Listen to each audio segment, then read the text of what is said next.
and welcome back to the top 50 greatest movies ever. This is part 4, where I'll be running down some films from the 1980s and 90s. So let's just get stuck right back into it again, moving chronologically. We pick things up with number 31. At number 31, we have a film from a little-known filmmaker known as Steven Spielberg, E.T. the Extraterrestrial.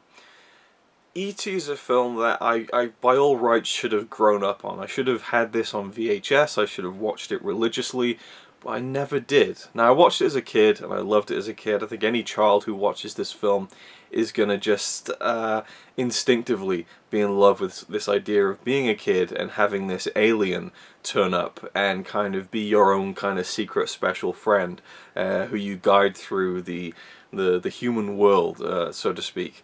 It's such a fantasy. I think so many children, kids, and even teenagers, adults, kind of relate to this story and love this story so much.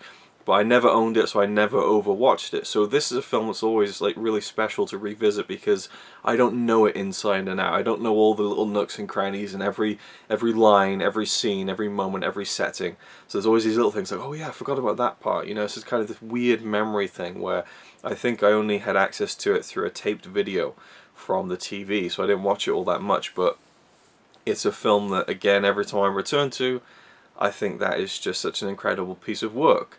You know, it's such a personal film. It's such a human film. It's such a human film about an alien creature, this extraterrestrial who lands on Earth and needs to get back home and stumbles across a young boy who is also kind of lost in his own life. He has a mother who, is very distant. I think anyone who's had to live with a single parent will get something out of this film too. I certainly do. For a long time it was just me and my mum. Which is the case for the family in this film. Of course, he has his brother and his sister, but he still feels isolated to me. And E.T. kind of brings him out of his shell. E.T. kind of helps him become something more, and it's such a special connection that forms between Elliot and E.T. And I think that Henry Thomas is just incredible in the film, and everyone talks about it. If you talk about E.T., you've got to talk about the audition tape that Henry Thomas did, where he just nailed it, and they're just like, you got the job, kid. I'm afraid I have to, son. Can't take him away, he's mine! But it's not my choice. The president asked me to come here and get him. I don't care what the president says, he's my best friend! And you can't take him away! Okay, kid, you got the job. Henry Thomas is wonderful in this film. He was born to play this role, and it's one of those films that just feels like a lightning in a bottle kind of thing, where just all the elements were there working and feeding off of each other, and then you got John Williams' score, which just ties the whole thing together. And John Williams is, I think, a key part to many great films I've already talked about, like The Empire Strikes Back, like Jaws. He is one of the all-time great film composers, and music is such a huge part of so many great films. And in this film, especially the last scene, that music is such a it's such a roller coaster of emotions. That final kind of just operatic crescendo building theme at the end of the movie when they say goodbye is just one of the all-time great movie moments to me. So for me, this is an 11 out of 10. 6 out of 5, and definitely deserve to be on this list. I'll be right here.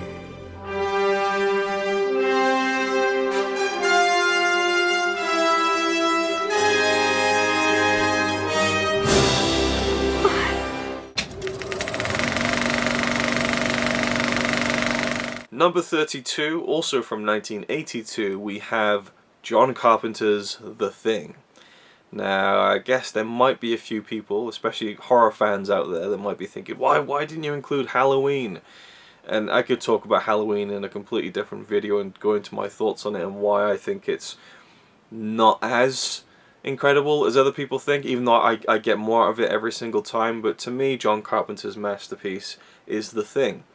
The setting, the location brings so much to the mood of this film. This group of scientists in the Antarctic who discover something, and it ends up kind of taking over the camp. And what's so special about this film that isn't done in other similar kind of monster movies is that it's more about the paranoia of these guys not knowing if their friend, their colleague, their partner is really them or not, because this creature, this thing, it assimilates, organisms and kind of becomes and looks and just like a walking, talking, breathing human.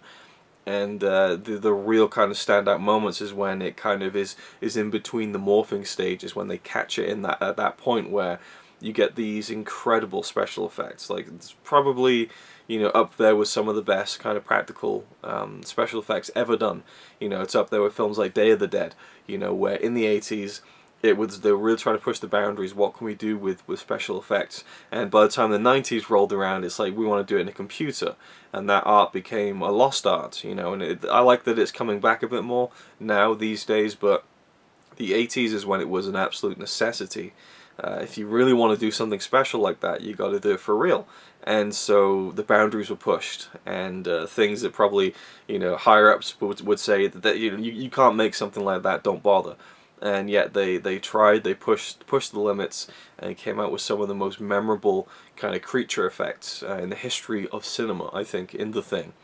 But beyond that, you have really good performances, really strong performances from Kurt Russell and Wilford Brimley, and again the paranoia that feeds into this really tension-filled story that's full of dread and kind of a moody ambiance with the snowy kind of setting and the isolated setting as well. The music, is so unique and so perfect for the film.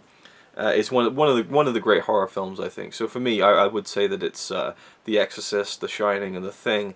To me, are kind of the holy trinity of horror movies. I think those are the three that really have stood the test of time, and whenever I go back to them, they give me more. And I think most films on this list, really, the 50 greatest films that I've seen, are films that every time I go back to them, I get something more out of them, or I'm more impressed, or I think, wow, I forgot how great that was. So I should stop saying this, really, because I'm repeating myself, but The Thing, it's a classic.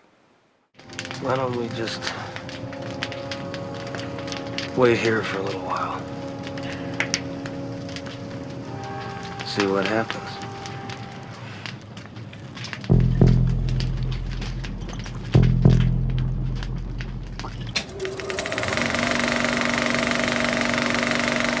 Number 33, we have another film from 1982, which was a big year for genre movies, Ridley Scott's Blade Runner. I could talk about this film forever, I really could, and to give you the Cliff Notes version, bought the video from a secondhand shop when I was about 7 or 8 years old because it had Han Solo in it and it was a science fiction movie. I turned it on, I hated it. The first 20 minutes bored the shit out of me. I took it back to the secondhand shop and they sold it back to me. They bought it back from me. I lost money on kind of the exchange, and it kind of just left me sour on the movie for another decade and a half. And then I came back to this in my 20s. And I loved it. I thought it was a phenomenal piece of science fiction. Didn't kind of, think of it as a masterpiece or anything, but I thought, wow, that was great. And again, like I keep saying, this film more than any other, every time I go back to it, I'm staggered by this film. And it isn't even necessarily the story or even the performances, which are both very good in my opinion. But I think this is the finest example of world building. And not in the sense of a grander kind of science fiction idea of all the galaxies and these planets and all these locations, but like building a world, a physical, tangible world inside the frame of a film strip that's projected at 24 frames per second, and making it feel like a living, breathing place has never been done as good as it has in Blade Runner, I don't think. You can look to worlds that have been created digitally, like in Avatar, or even Blade Runner 2049, but I think none of them have that tangible feeling of Blade Runner where you can see that that's real. I mean, that it's a model, but the way that they've composed the image, the way that they've framed it, the way that they've lit it, the way they've put in all these little details, you can tell that it's real, and your eyes are tricked into believing it's bigger than it really is, and so you just completely buy into this world, this kind of, it feels like a post-apocalyptic world. It isn't, but it's It's just that kind of that weird reality that has been created for the 2019 vision of Los Angeles, and the kind of ever long darkness of that city and the setting for the movie. It has elements of film noir, which is one of the great genres of film. I don't think I really have a true film noir movie in my list. There's one that was very close to kind of making it, but didn't quite make the cut. And I kind of think now I probably should have put it in there. And it's Sunset Boulevard. I'll just say that. That's, you know, that's definitely a film that probably should have been in this list, actually. But Blade Runner harkens back to the film noir, but also does its own thing, you know, and brings up that great kind of philosophical question. The idea of if we could have an artificial intelligence that pretty much, you know, could feel and think like a human could, like a human brain, would that make them, you know, any more of a human than us or any less than a human than us? You know, if something could be manufactured to feel emotions, you know, and to think and to have its own sense of free will like a human would, is that a human? Or is it not? You know, who makes that choice, who makes that decision? And that whole character journey of Rutger Hauer's character, Roy Batty, there's this android, this replicant who wants more life. He's discovered a sense of wonder about the world around him, and he doesn't want to let it go, you know. And then you have Rick Deckard, played by Harrison Ford, who is a guy who hunts down and kills, retires these replicants. He is on the other side of that, supposedly as a human, but it feels like he's more disconnected from empathy, you know. And I love how that theme is explored, and again, it really is the setting, but it's also the music that's so otherworldly. This film is just this is a prime example of how a film can transport you to another world, but it's done in a way that feels like it's possible. It's not completely kind of high science fiction or high fantasy, I should say, where it's like, oh, well, that would never happen, like floating kind of, you know, islands and things like that, and all these super kind of laser beams. Obviously, the idea of these androids is very much, you know, fantasy, but obviously rooted in science, but you feel like maybe that could happen. Maybe our world could be like that in like 100 years' time. Maybe not 2019, because that's right around the corner, but there is this feeling of we might be, as a society, within punching distance of this kind of dystopia. And so that's what I really love about Blade Runner, is just how it's larger than life, and it's believable, it's tangible, but you also kind of think, yeah, maybe it could happen, and there's something exciting about that. All those moments will be lost in time, like tears in rain.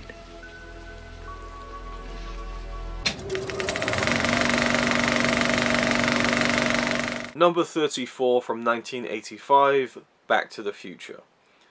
I almost feel like this is not a controversial decision to add this in my list, or you know, a film that people think, well, it's not that great. But I always think to what my mum thinks of this film, where she's like, oh, it's not that good. It's just a bit of cheesy, you know, it's just a cheesy 80s movie. It's not great, you know. She's really baffled by my love of this film.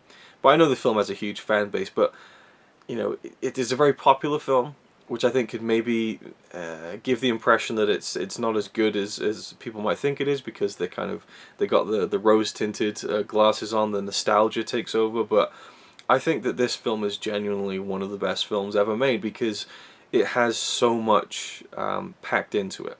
You know, it's under 2 hours long, and it feels like one of the most perfect films ever made to me, because every single scene, every single moment, every single beat, every single cut, every single kind of you know, performance line in the film, it's just so on point.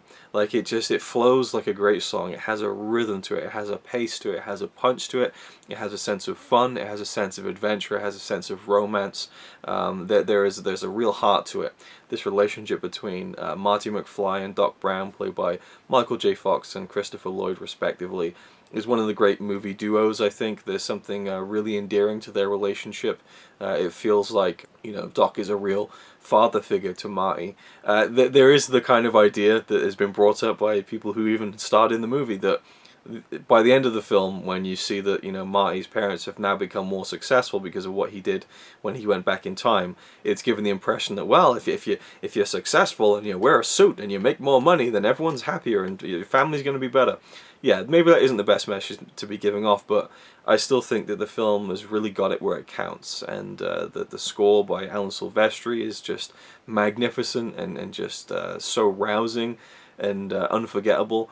And then you just got all the, I mean, there's so many great performances in this, you know, from Tom Wilson, who plays Biff, you know, just the perfect prototypical bully character who, you know, is a little bit stupid, and it just played so brilliantly. And then you have, you know, of course, Crispin Glover as, you know, Marty's dad, George McFly. Just I love his kind of I don't even know how to describe it. I just love his mannerisms. You know, that kind of, that awkwardness to him is just so unique.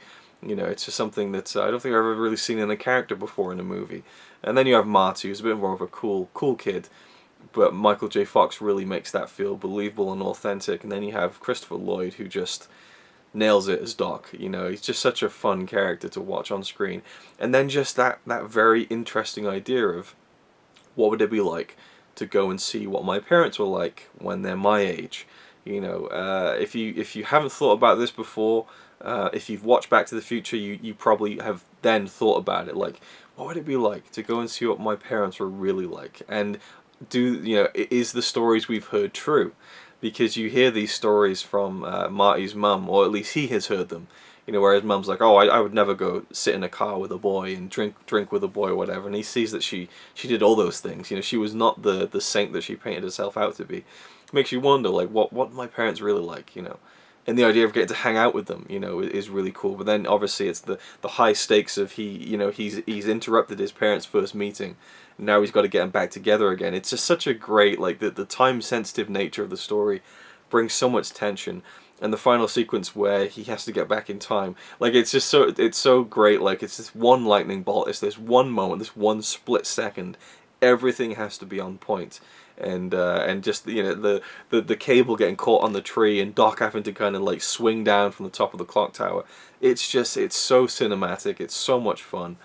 And it's never boring, you know. It's always just so quotable, so enjoyable. It gives you a warm feeling. It has a great warmth to it and a great heart to it, and is funny and has a great sense of romance. And you know, it just encompasses so many things that are just fun about movies. So, yeah, for me, it's up there. When this baby hits 88 miles per hour, you're gonna see some serious shit. Number 35, another film from Akira Kurosawa, we have Ran. This is an epic, and there are quite a few epics I haven't included as well that I think really could have feasibly made my list. There's Spartacus, there's Ben-Hur, there's the Ten Commandments, all fantastic films, all films that I really, really enjoy and think are stellar movies. But Ran is probably one of my favorite, if not my favorite epic. You know, there's something to be said about a good old kind of tragedy. There's another one, Kagemusha, another Kurosawa film from 1980, also starring Tatsuya Nakadai, who plays the kind of the lead character in Ran. He's this kind of elder, stately kind of master of the lands, you know, to completely not use the right terms whatsoever. But you know, he's an emperor, I suppose you could say. And not technically, but that's kind of the idea that you get if you haven't seen the film. And he's going to pass on his empire to one of his sons, and they don't really agree with it. And so he ends up being kind of estranged from his family. He gets kind of kicked out of the order in a way, and so he goes through this journey of I wouldn't even say self-discovery, but kind of it's like he's kind of swirling around a pool into his own despair. And the way that Nakadai plays this descent into madness is one of the most captivating things I've seen from an actor. There's something just so gripping about it. And I come back to those words a lot in this series, you know, gripping, captivating, but those are the words that I think really, they capture the essence of what a great film is. When you're so just absorbed in that moving image in front of you and wanting to know what happens next, even if you've already seen it before. wanting to see the next scene, wanting to see the conclusion. There's so many characters in this story that that play off of each other, obviously because it's this very kind of this bitter kind of family drama. There are people double-crossing each other. This is loosely adapted from Shakespeare's King Lear, but also brings in these Japanese kind of stories that kind of meld it into its own thing. And the scale of it, the scale of this film that was mounted by Kurosawa late into his life, really, is just staggering, to use that word again. You know, there's just these incredible shots of the landscapes and all these extras, but it never feels like it's being showy for the sake of it. It's a backdrop for this story that is built around this big scale. You know, it's these humans who have built up these empires for themselves, and it's so bigger than themselves. But ultimately, when you get down to it, it's a father who has been estranged from his sons, and what that does to him. And realizing, you know, the error of his ways, and realizing that some of the things that he's done in his life have been despicable, and he gets faced with that head on, and it becomes quite emotional at times. And I've talked about the film at length before, but I think that it's a masterpiece, and definitely had to be on my list.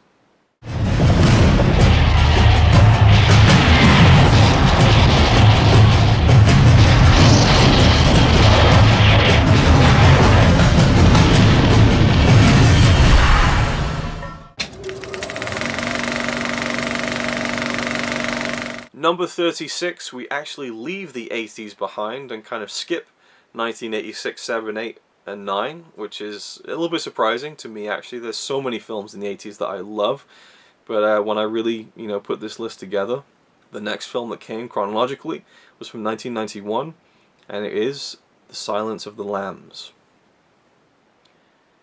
Are you going to argue my choice of this film? I think it's a thriller. You know, parts horror, you know, but it's an incredible thriller. And I know there's something about the genre of kind of murder mystery that is so intriguing to me, and I find it disturbing how I find it intriguing. But I think even this, Silence of the Lambs, is kind of maybe on the lower end of that. There's films that really deal with, like, you know, murder, and they bring thrills in, but they go more procedural, I suppose. But still, you know, there's something really unsettling just about going, yeah, there are people out there who, you know, like to kill people a lot. And that's really scary, and is shown as much in this film with this Buffalo Bill killer, who's basically the kind of lead mystery of the film. They're trying to find out who he is. We follow Clarice Starling, played by Jodie Foster, who is this fairly new FBI agent. She's a very promising up-and-coming FBI agent, and kind of has to fight a little bit of you know, sexism there on the front of the other FBI agents who think, well, it's a woman, you know. That isn't really a big part of it, but, you know, she's kind of fighting an uphill battle, you know, of being this woman in this male-dominated world, and she needs to find out more about this Buffalo Bill character. And the only way to do that is through another serial killer who's locked up in an institution, Hannibal Lecter, played by Anthony Hopkins. Now, the great character of Hannibal Lecter was already played by Brian Cox in Manhunter from the 80s, which is a film I love, by the way. But Anthony Hopkins, killer, you know, just no pun intended, I swear. It's a killer performance. It really is. I think he's only in the film for like 20 minutes if you kind of, you know, jot it all down. But wow, what an impression he leaves. There's something, again, gripping and captivating about his performance, absorbing.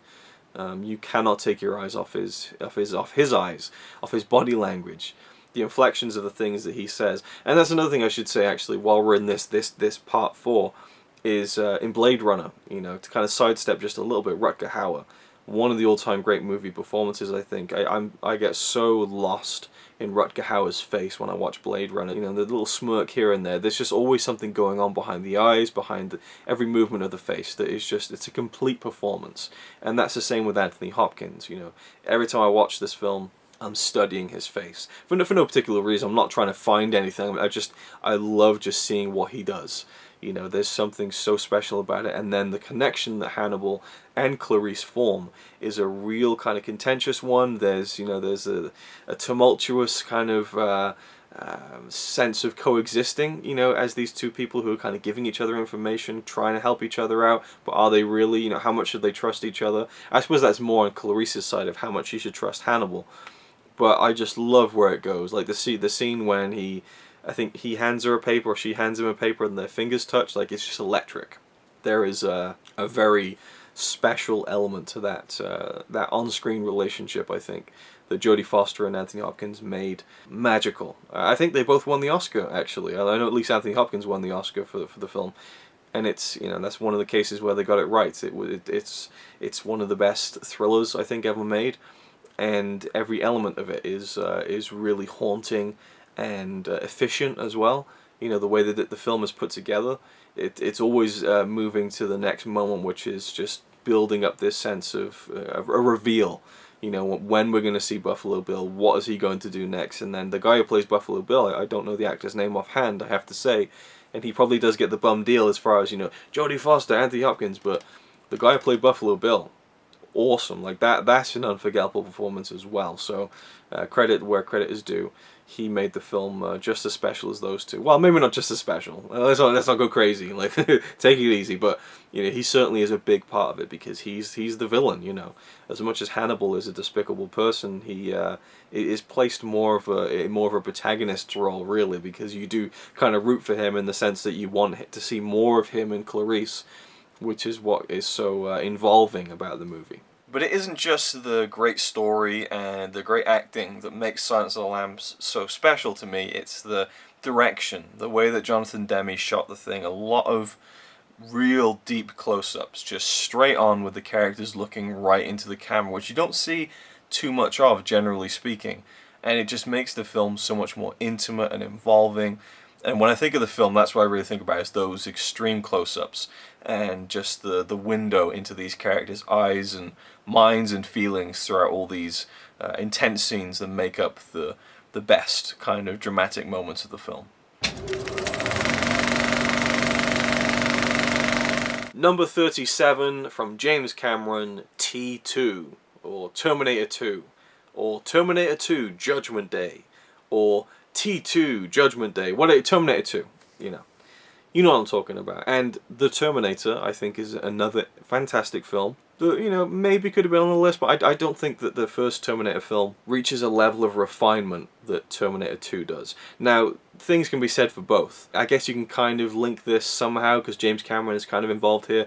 If we go back just a little bit, I didn't include Aliens in this part, so you know, clearly I thought Alien was more worthy of being one of the greatest films as far as you know, that franchise goes, and that Aliens isn't in my list, even though I far prefer Aliens as a film. This is where the favourites and kind of objectively the best come into play.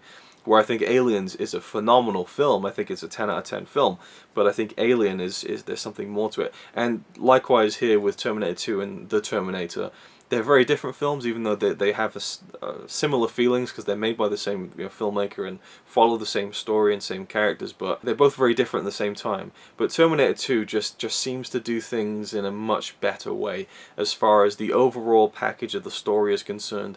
You know, having a bit more of an expanded budget, having, you know, bigger action scenes, but not kind of too extravagant. I mean, they are extravagant action scenes, specifically towards the end, but, you know, it's one of the best action films ever made, if not maybe the best. I think, well, then you can kind of work in, is an action film, you know, involving martial arts, because then you can just look at some of the Jackie Chan stuff, and that's just completely blows this out of the water. But as far as a kind of guns and explosion action movie, I think this is probably the high bar.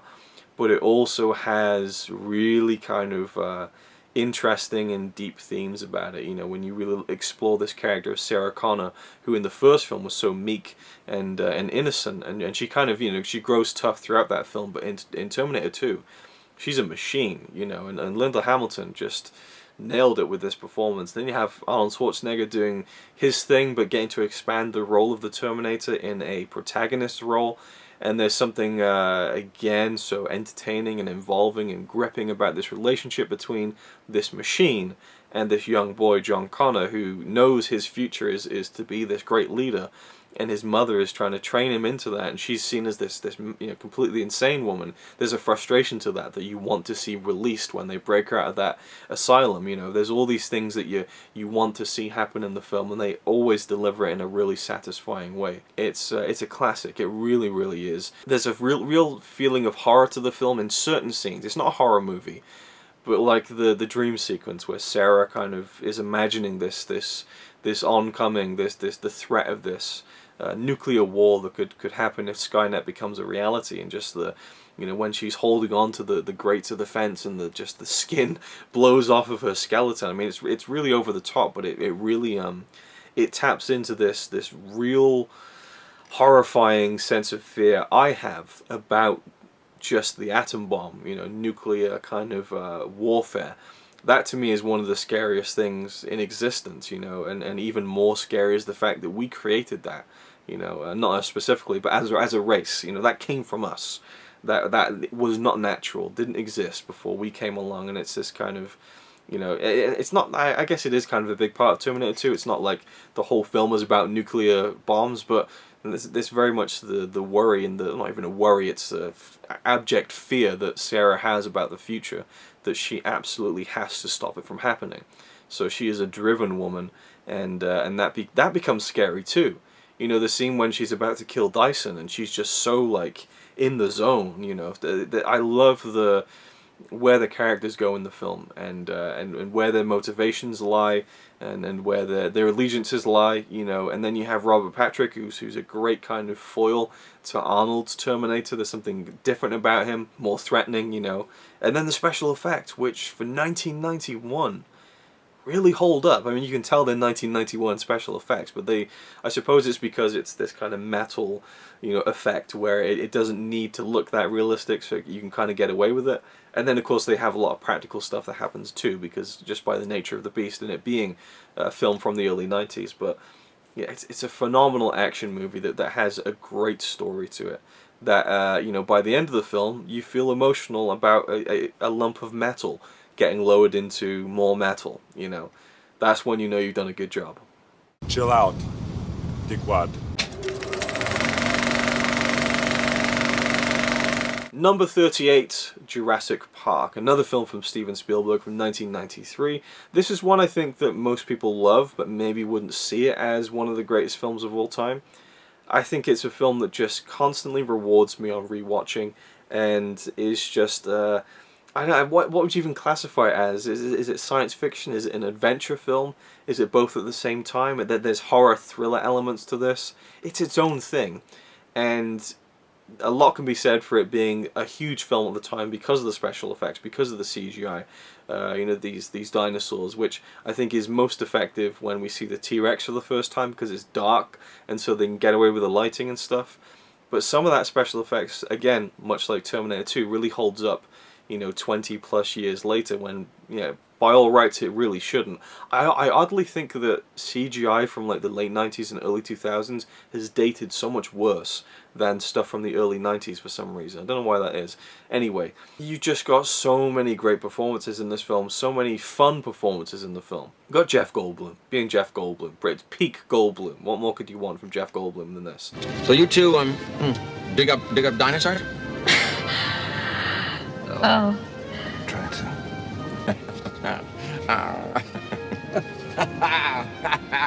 You have Sam Neill, who really anchors the film with his character and his arc in the film, and his reluctance to kind of even entertain the idea of having kids and kind of having to be stuck with these kids. And the kid actors are great too. They're not annoying. They feel believable. But I love that journey that those three characters take as they get lost in Jurassic Park and on the island itself. And then we have Richard Attenborough, playing the guy who created all of this, and he's so perfect in that role as well. Then you have Laura Dern, who's great. I love all the performers in the film.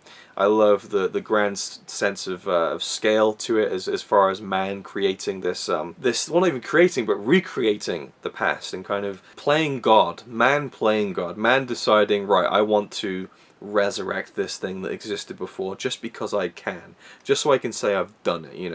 There's a sense of greed there, You know, both in the sense of just, you know, man playing God, but also the idea of kind of, you know, slapping it on a lunchbox before you even knew what you had. You know, and you see that scene where he's sitting there and they're kind of panning through the shop, all the Jurassic Park merchandise. You know, it's kind of where the corporate greed comes into it as well. But so it has something to say as far as that goes, but it's just such an entertaining movie.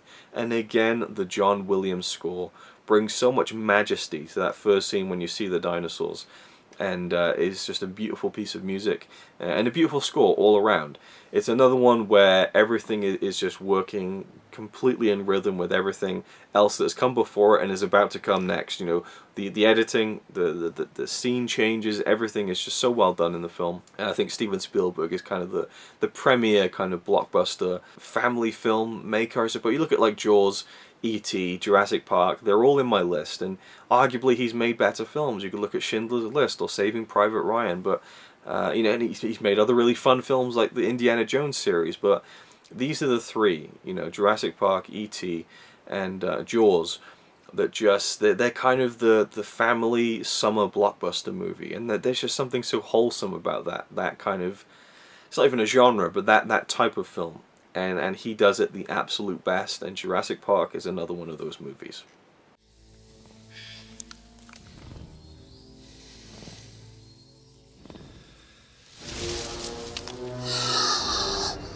Clever girl. Number 39, also from 1993, directed by Harold Ramis, Groundhog Day. I think this is so underrated. I know a lot of people love Groundhog Day, but I genuinely think it's one of the best films I've seen. And you know, when I first saw it, it was just another one of those really good movies. But the older I get, the more I get out of it. You know, and Bill Murray, I think, is so brilliant in the film. I think it's his best. Well, I don't know. You could look at Ghostbusters, maybe one of his best, but I just think that there's something about his character's journey in the film. You take this real wise ass, this real kind of sardonic, sarcastic prick, actually, in Bill Murray's character in Groundhog Day, this weather reporter who is just stuck in this kind of position where he doesn't really want to be. He wants to move beyond it, but he has to go and report on this stupid thing called Groundhog Day, where all these people gather in a town square to see if the groundhog sees its shadow and if we have a few more weeks of winter this year. Completely superficial, you know, it really means nothing, and he's done it years and years in a row. He just doesn't want to be there. And then the next morning he wakes up and the same day starts again. Groundhog Day. Now you think about this, if there is a movie that comes out and it's like, oh, it's someone has to repeat the same day or the same week over and over again, or someone is caught in a time loop, you instantly think, oh, Groundhog Day. You know, and it has that influence, and I love time travel movies. And this isn't even time travel, it's kind of time stasis, a time stasis movie. And I love the various ways you can interpret the film. You know, like how long was he really stuck in that loop? You know, there's people who say that, oh, it's like 10,000 years. You know, the writer thinks one thing, Harold Ramis, the director, thought another thing, you know. There's someone who worked it out, like how many days were actually shown in the film. How long it would take someone to be, you know, a great ice sculptor, and then adding that onto the total. So I love the way people read into the film, but just on the base level. There's such a fun release of seeing someone learning what happens every single day and kind of playing it to his advantage. You know, you're living vicariously through this guy, like, you know, even to the point where, you know, he kind of figures out what this girl's, you know, backstory is, and then sleeps with her. You know, it's funny, you know, if you don't take it too seriously and too literally, because by the end of the film, he kind of realizes how wrong he's been, and he tries to kind of make this woman, played by Andie MacDowell, fall in love with him, and then, you know, she kind of realizes, hey, you've just found out facts about me, and you're trying to kind of trick me into, you know, sleeping with this is wrong, you know. So he learns the error of his ways. And perhaps, again, by the end of the film, it's a little too neat, you know, where he manages to somehow in one day kind of become the man of the town, but showing how being nice to people, showing how doing the right thing, helping other people, you know, being selfless, can bring out the best version of you, you know. So you really take a guy at the beginning who is so out for himself, so selfish, and just learns by being forced to, you know, this kind of cosmic kind of intervention places this guy in the situation where his only option is to do the right thing. and that's how he gets released, but that's how he finds true happiness. And I think that's real. To me, it feels like the modern day It's a Wonderful Life. It's a bit more, again, sarcastic and sardonic, but it really has its heart in the right place. Even if those beats don't perfectly play out by the end, I think it's a really powerful film, kind of hidden underneath a comedy, I think. So, yeah.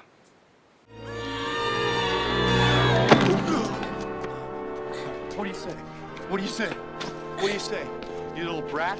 You have never thanked me. I'll see you tomorrow. Maybe.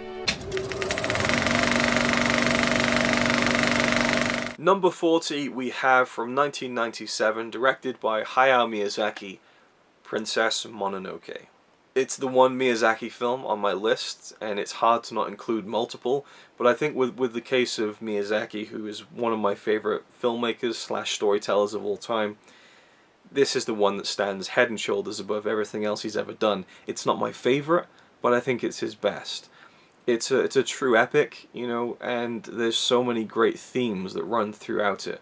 There's so many shades of grey in all of the characters in this film. There's no real good guys, there's no real bad guys. You know, maybe at the beginning it seems like there is, but by the end there really isn't, you know. And there's a deep kind of philosophical and a spiritual theme to this film, but also environmental, you know, about nature being bigger than us and how we're kind of imposing ourselves on nature too much. But none of that ever feels too spoon-fed or preachy to me in this film, and it's all wrapped up in this kind of high fantasy film with these weird creatures in the woods and kind of wolf gods and Princess Mononoke herself, such an intriguing, mysterious character, following this guy who's been poisoned by this spirit of the forest. His arm's going to kind of eventually kill him, so he's going out to kind of... It's kind of the hero's journey in a way, but more complex than that even. I think it's such a rich story, and it's such a beautiful film. The animation is stunning, and the music is just otherworldly, you know. Not in the sense that it feels like it's from another world, but just like, it's so good, it just feels like it's come from an alien. You know, this is a really weird thing to say, but I think that... Joe Hisaishi, who does most of the music for Hayao Miyazaki's films, has done some great scores, but this is, I wouldn't say it's his best, but it's one of his best, and it only kind of just works to tell the grander story of Princess Mononoke, and I think that it is truly one of the best animated films ever made, if not the best. You cannot alter your fate, however. You can rise to meet it if you choose. Princess Mononoke. And that has been part 4, so I hope you enjoyed. We're kind of on the home stretch now. Part 5 will be my final 10 films in my top 50 greatest movies ever list. Please leave your thoughts down below if you have any on the films I've talked about in this part of the series. If there's any you'd include from the decade of the 80s and even the 90s. I suppose we've pretty much almost covered the 90s as well. And, you know, there's so many great films, you know. And again, like I've said before, I'm sure there's ones I've left out, but for me, this is my part 4. Been movies 31 to 40, so I hope you'll join me with part 5, where we count down the final 10 films in my list. Thanks for watching, and I'll see you with that one.